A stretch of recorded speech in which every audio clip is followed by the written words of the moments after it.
Retour sur une incroyable affaire qui avait défrayé la chronique à Dakar. C'était il y a 3 ans. Des imams qui se sont donné un spectacle dans une mosquée à cause d'une subvention reçue de la mairie de Dakar.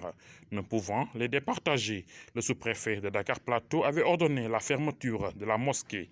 Aujourd'hui, c'est l'un des imams jadis mis en cause dans cette affaire qui alerte sur la réouverture de la mosquée par son rival, dit-il, soutenu par des lobbies LGBT. Il y avait un imam qui avait détourné la subvention de l'État, la mairie de Dakar nous a donné. Et ça a amené des situations conflictuelles qui ont fait que le préfet a fermé la mosquée. Donc à notre grande surprise aujourd'hui, une dame est venue, a eu l'autorisation d'ouvrir la mosquée, a eu l'autorisation aussi d'y faire des travaux. Les gens n'en connaissent pas les tenants et les aboutissants de ce financement et ça a amené des problèmes. Des accusations balayées par l'accusé qui à son tour accuse l'imam Diène d'être un disciple de Satan, une personne sans foi ni loi qui n'est mue, selon lui, que par ses intérêts.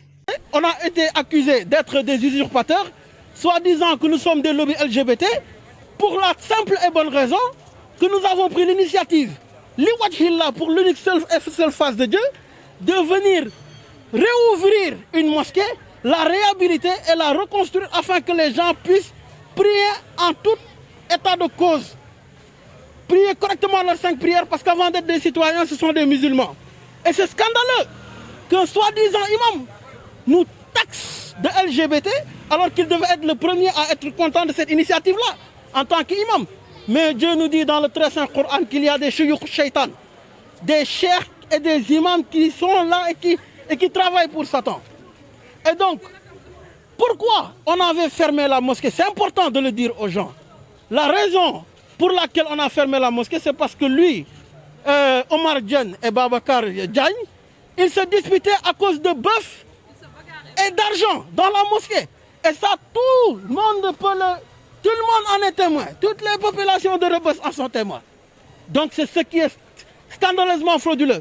Témoin des faits, le vieux Fofana revient sur la source du problème. Selon lui, seul un consensus entre les deux parties était la condition pour ouvrir la mosquée. Il y a conflit entre deux là. Les deux là, ils se sont battus devant moi. On les a séparés. Ils sont partis jusqu'au tribunal. On les a séparés là-bas. Bon, la clé a été le préfet a envoyé la clé comme ça. Bon, le préfet a dit, avant de donner la clé, il faut que les deux personnes s'assoient pour causer, pour être d'accord. Ils n'ont pas pu faire ça. Il ne sera même pas une question de consensus entre les deux imams.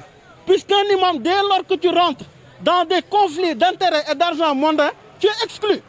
Les deux sont exclus. Donc il n'y a pas d'entente.